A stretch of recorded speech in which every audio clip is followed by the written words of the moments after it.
Добрый день, дорогие мастерицы! Сейчас я вам покажу, как вязать шнур гусеничка из шелка очень тонкого. У него метраж 5000 на 100, но я буду делать ее в 3 сложения ниточку. Значит, как мы это делаем? Отматываем от бобины, ну, примерно на вытянутую руку нитку. Вот, складываем пополам. Находим ее кончик, где, и еще раз складываем. И получается у нас нитка в 3 сложения. Вот 1, 2, 3. Сейчас, минутку. Так, чтобы фокусировка была. 1, 2, 3.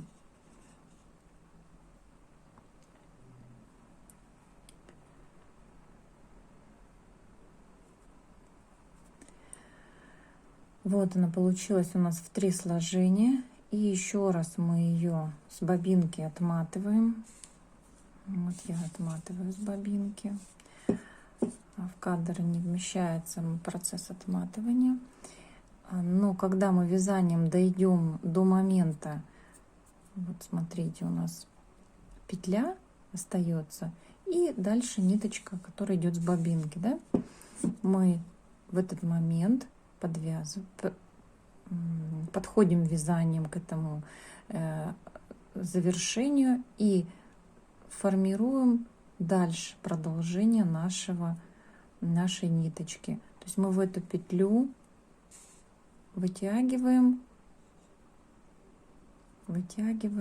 дальше с бобинки в 2 сложения. Вот у нас получается уже 3. И мы вытягиваем с бобинки. Вот у меня так на пальчике они вытягиваются. Я их вытягиваю там с бобинки ниточки. Вот разматываю.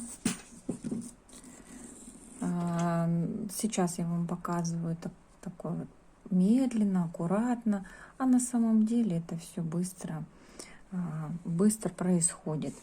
И только вот когда вы дошли с вязанием вот до этой петли, чтобы у вас не путались ниточки, чтобы они не валялись, вы можете дальше продолжать вязать с одной бобинки. Но я еще для себя, например, для того, чтобы вот так вот не отматывать, потому что это тоже время есть, хочется вязать по ритму, не останавливаться. Вот смотрите, вот я сейчас прохожу, вот здесь соединение, его не видно, вот видите, вот пальчиком, а в вязании его тем более не будет видно, видите, вот. Но оно без скрутки, нужно предполагать, что вот такой вот идет не скрученная нить, поэтому здесь определенный должен быть навык в удерживании ниточки, поэтому мы набираемся опыта в вязании вот такой вот ниткой. Шелк, он благодарный, он пластичный, мягкий, поэтому будем вязать. Закончу мысль, что я наматываю еще на другую бобинку. Мне подсказала наша Мила из нашего содружества вязальщиц, кружевниц Мио. Наматываю на бобинку дополнительно вот такое вот количество, например, побольше, да, хочется мне ниточек намотать, и просто вручную прям вместо клубочка вот на такую бобинку. У меня еще остались, например, бобинки от тюлипа, да, вот они такие.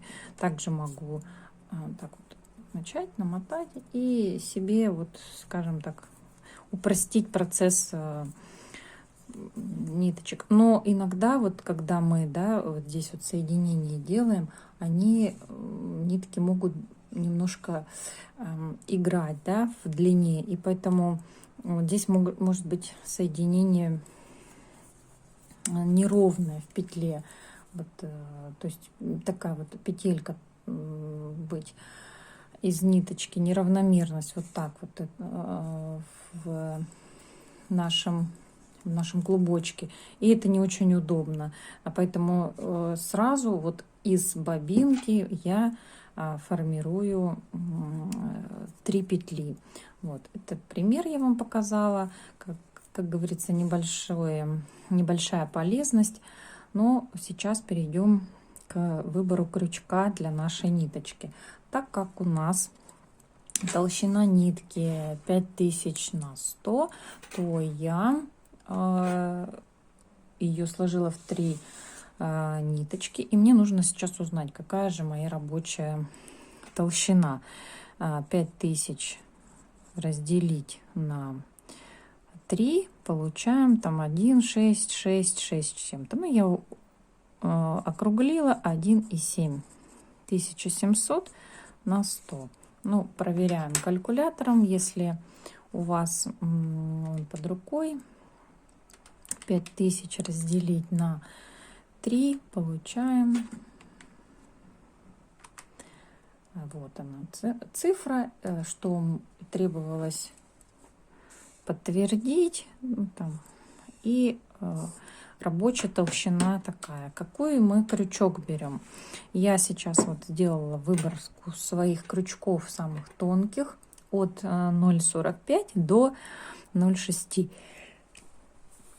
И смотрю, какая фирма мне больше подойдет из этих крючков под мою ниточку. Это, знаете, такой вот,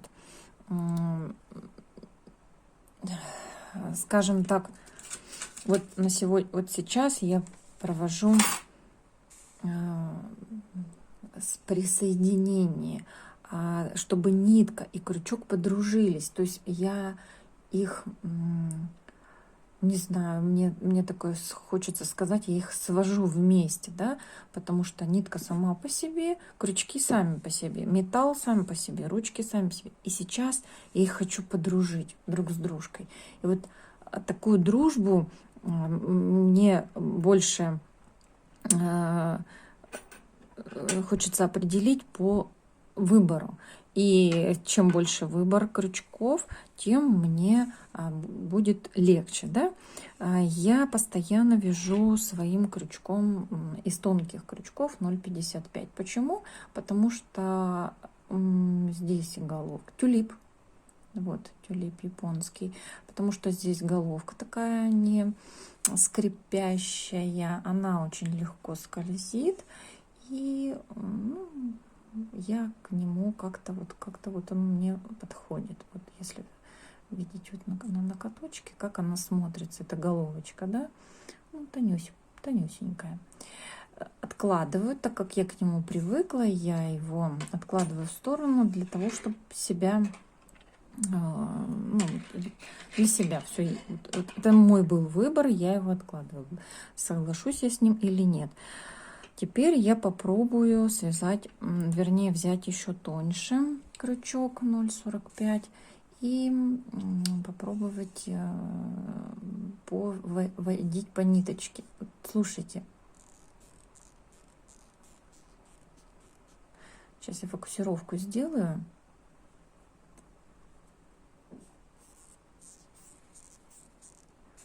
Вот этот характерный скрип крючка и нитки, а именно шелка, вы должны понимать для себя, нравится он вам или нет. Есть такие девушки, которым нравится, ну, скрипит и скрипит, вообще замечательно, любят этот скрип. И если вот говорить про 0,55 крючок, вот еще раз я хочу, чтобы вы послушали. Сейчас я прям сфокусирую, поближе поднесу к нашему.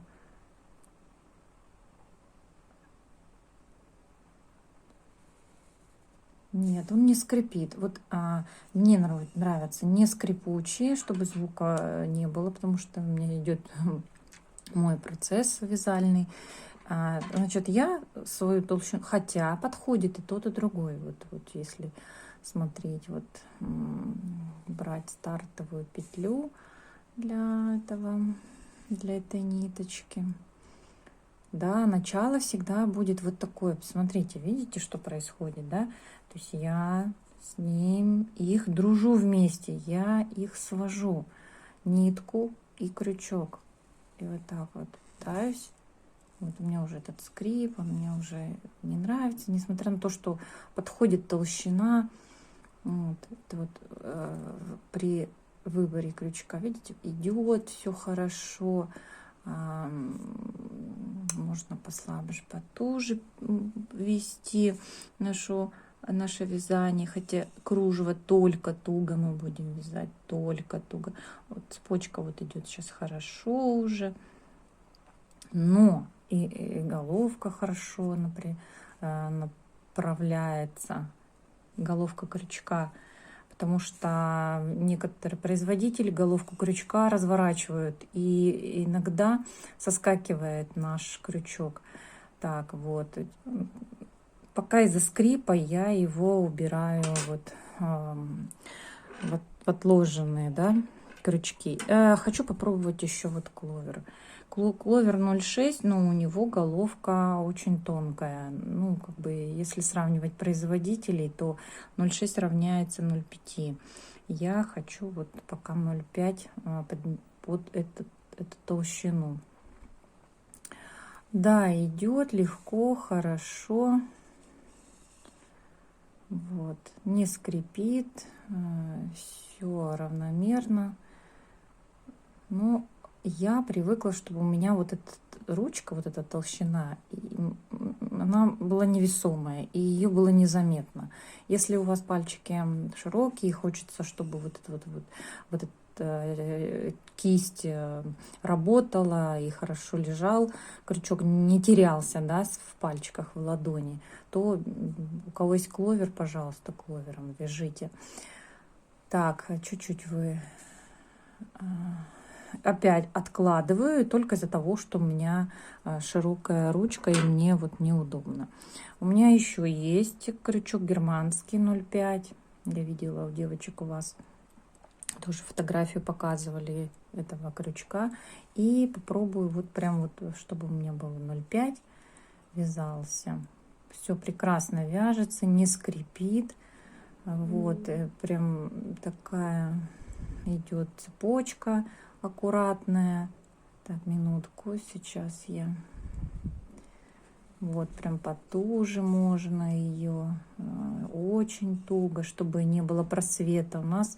А самое главное, это наше качество вязания без просветов. Нам просветы в петельках не...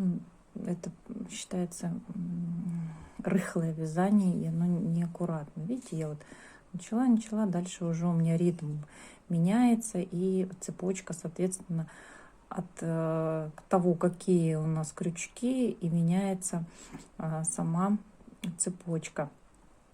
Специально показываю на черном цвете, потому что у нас заявленный воротник нашего кружевного воротника из черного. Ну, цветные можете сами уже под свои изделия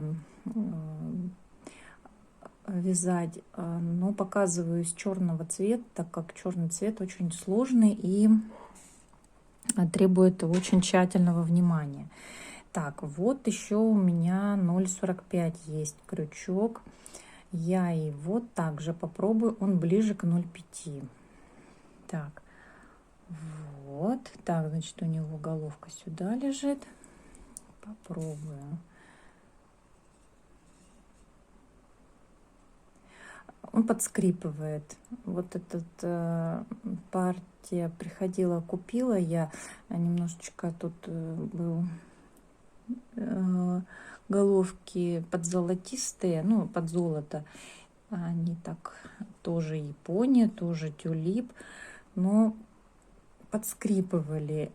Со временем, возможно, притираясь ниточкой, вот этот скрип уходит, но пока у них еще есть скрип. Но 0,45 тоже хорошо здесь ложится цепочка.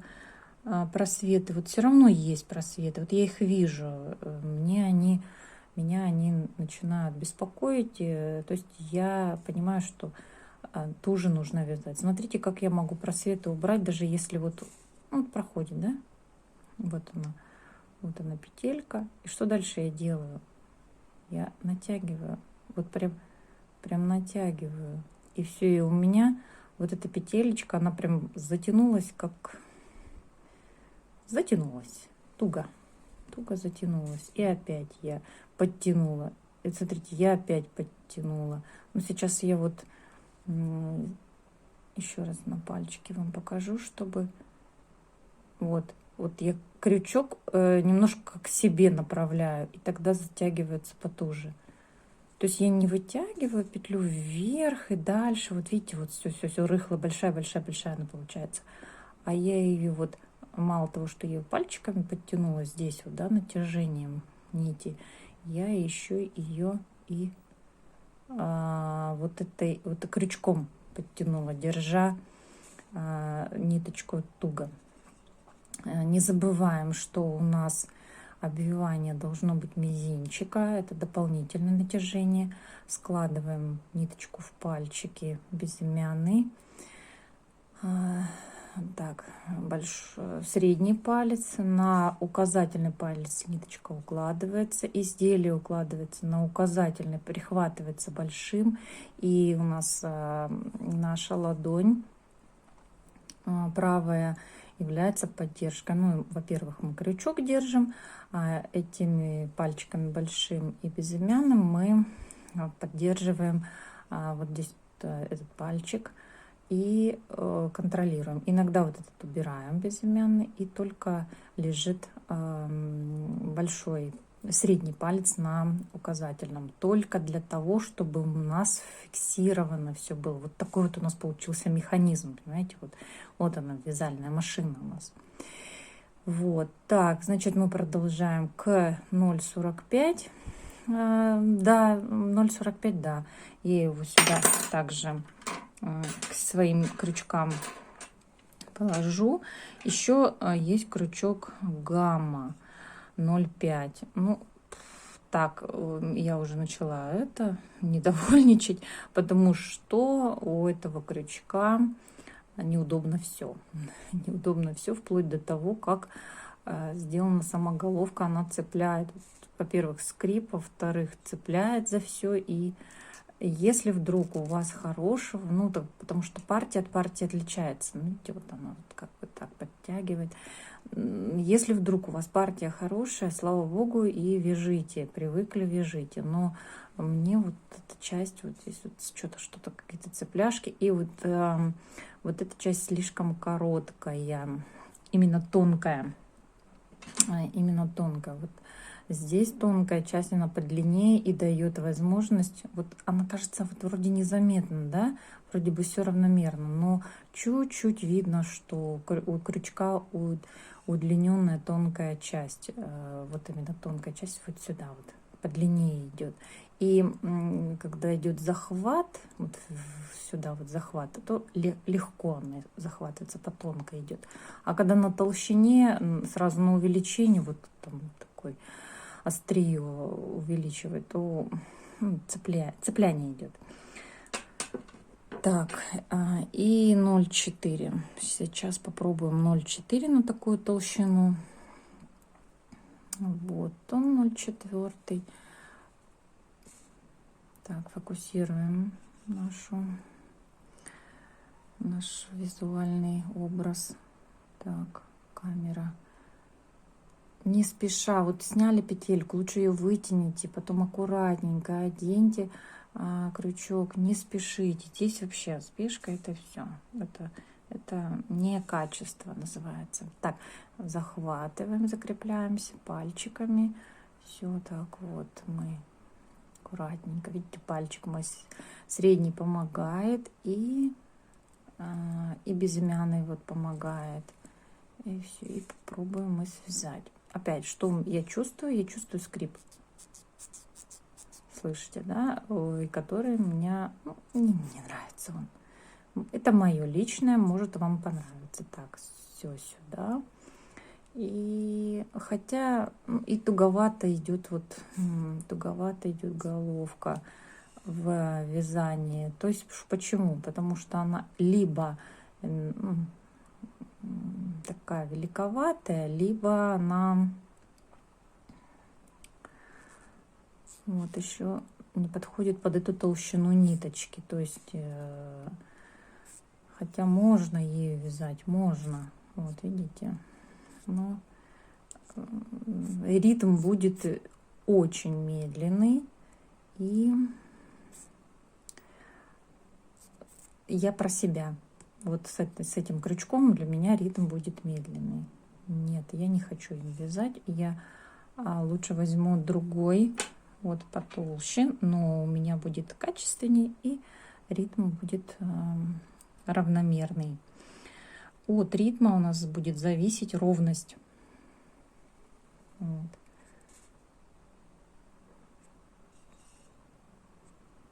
Видите, сейчас я по-другому у меня вяжу. Ритм у меня легче идет. Несмотря на то, что идут просветы, и своим 55-м. Сейчас попробую еще.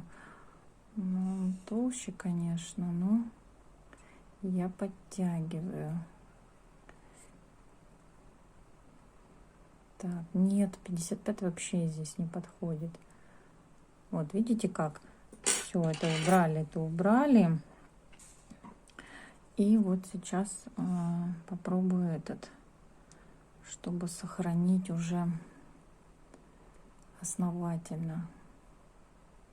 Вот 0,5 прям здесь подходит. 0,5, 0,45. Не скрипит ничего. Вот.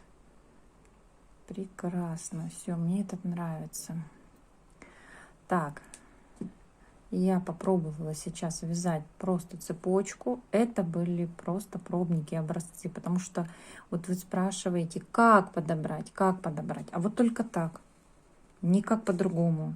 Вот только так. Я распущу и сейчас начну вязать гусеничку. Делаю паузу. Итак, девочки, смотрите, я распустила, хочу вам показать, я распустила вот эту цепочку. Но она у меня такая вот уставшая, да? И у вас очень часто возникает такой момент. Вы распускаете, и все, и нитка смятая, потом вы начинаете вязать, и она у вас рыхлится, и неровный узор получается. Что делать? Шелк, хлопок и что там еще, много всяких разных ниток у нас под водой. Я вот сейчас беру стаканчик воды, беру сюда, пальчик опускаю и вот так вот делаю. И она выравнивается. Если очень много, очень прям много, можно через, я через тонкий, ну, через утюжок вот так вот пропускала, ставила и через утюжок пропускала. Но очень много женщин советуют через крышку на кастрюле. Там сейчас новые современные крышки есть со стеклом и с дырочкой. И вот через эту дырочку пропускаю, там водичка горячая, и она под давлением, когда закрыта крышка, вот так вот вытягивает и выравнивает. Но это если вот у вас большое. Если маленький вот такой небольшой отрезок, вы можете только вот такой капелькой водички. И почему я вот проглаживаю, она сейчас только высыхает, и буквально в руках все незаметно, все, она быстренько высохла. Но зато ровненько и быстро, да? Не надо обрезать, не надо там мучить эти нитки. Вот, все, высохло, и мы начинаем вязать. Так, значит, у нас гусеничку возьму я 0,45. Фокусировочка. 0,45. Стартовая петля, обвиваем вокруг крючка, делаем петельку, а гусеничку вяжем не туго. Вот спокойно, свободно. Я для гусенички возьму побольше крючок, чтобы мне было видно, куда петли идут. Гусеничку для обучения я вам предлагаю на 1000 на 100 толщиной. Так, делаем стартовую петлю, выравниваем нашу ниточку, чтобы она нам тут, хвостик был ровненький, хотя он нам не будет играть роль. Так, и вяжем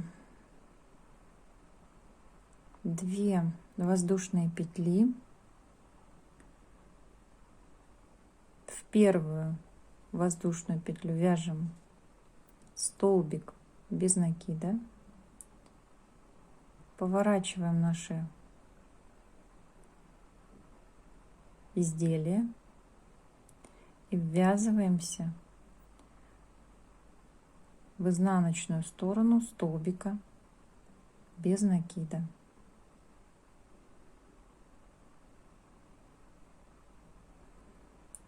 Поворачиваем пальчиками. Вот видите, я поворачиваю в изнаночную сторону и ввязываемся в заднюю стенку столбика без накида. Подтянуть вот эту петлю. Вот видите, подтягиваю.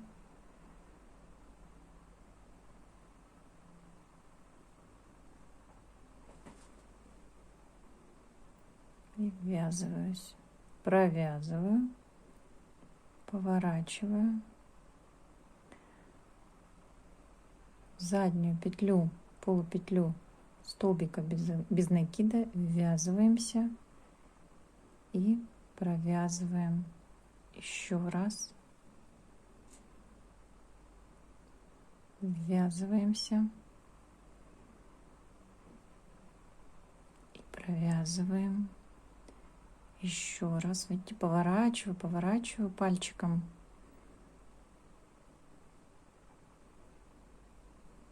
И провязываем. Поворачиваем.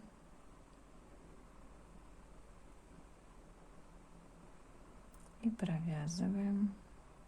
Поворачиваем.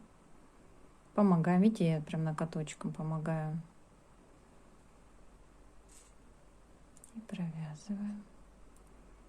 Так, слежу за ниточками, чтобы они не слетали с нашего крючка. Угу.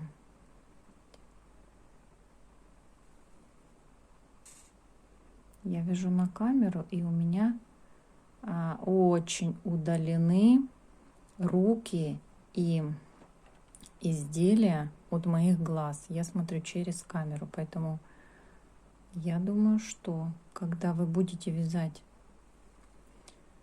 на своем удобном расстоянии от глаз от ваших, у вас будет гораздо быстрее проходить весь этот процесс. Так, вот она слетела.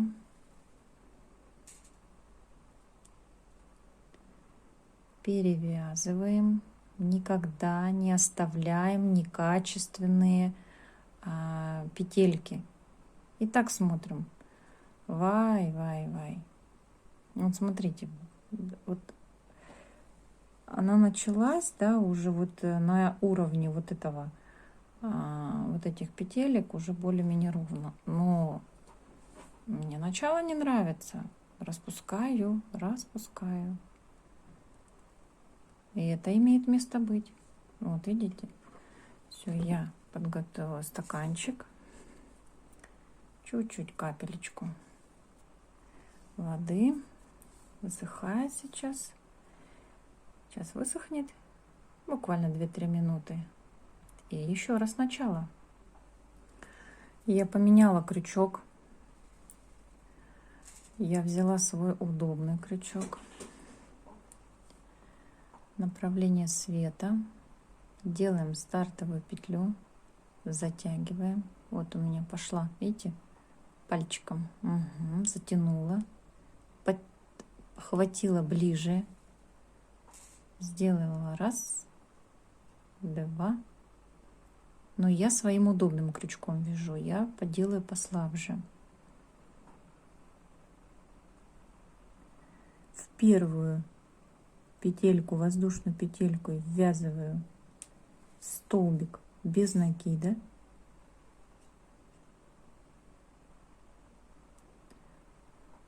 поворачиваю в изнаночную сторону столбика без накида, ввязываю в полупетлю эту, ввязываюсь и провязываю столбик без накида, поворачиваю, чтобы мне было удобно ввязываться в изнаночную сторону,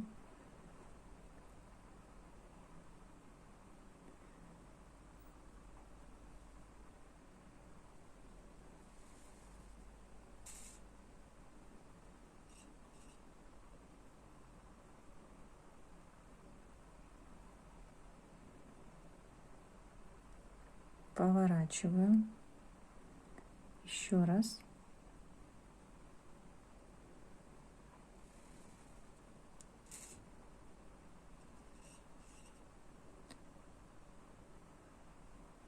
провязываю столбик без накида. Вот здесь самое интересное, где захватывать обратную изнаночную сторону этого столбика без накида. Он у нас всегда выпирает с обратной стороны. Он всегда нам показывает все время, где я. Вот он. Вот она полупетля изнаночной стороны. Подтягиваем.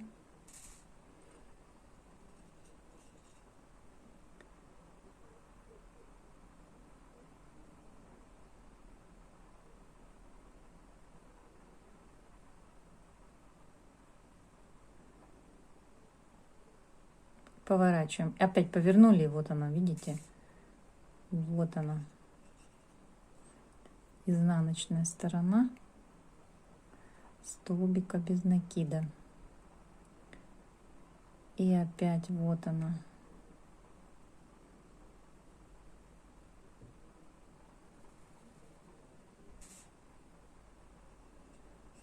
Поворачиваем. Таким миниатюрным делом мы с вами занимаемся.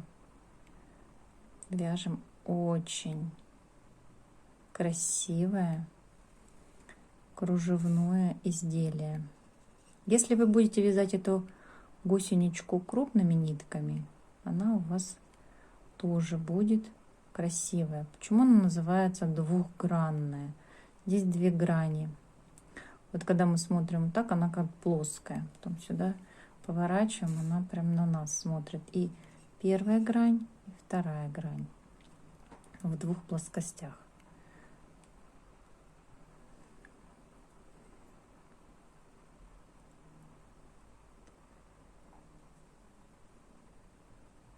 Продолжу с вами немножко еще вязать.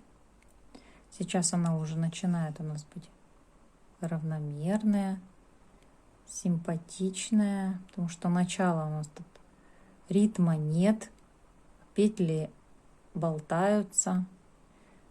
Это тоже обучающий процесс, один из обучающих моментов. Не переживаем за это.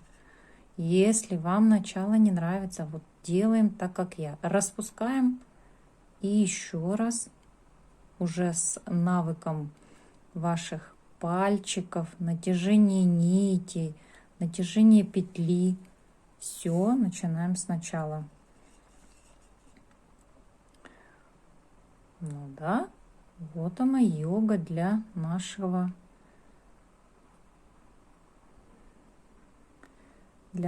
организма. Как для ума, так для мелкой моторики, так и для нашего удовольствия.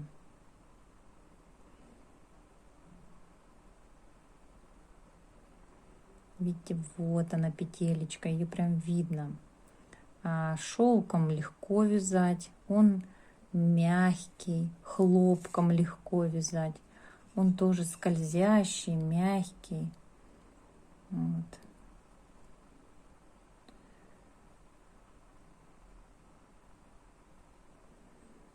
Так, что у меня? Вот у меня вот тут вот сбивка пошла. Вот я сейчас начинаю себя оценивать, также и предлагаю вам себя оценивать. Вот у меня вот здесь сбивка пошла неравномерная. Вроде бы вот эта грань ровненькая, да? А вот это вот уже сбивка, потому что натяжение петли было неровное. Так, ну я сейчас дальше провяжу, покажу вам, как ритм начинает нарабатываться. И вы именно на тонкой нитке и тонким крючком сможете себя так вот наработать навык и подружить крючок и нитку. Вот, чтобы у них была любовь.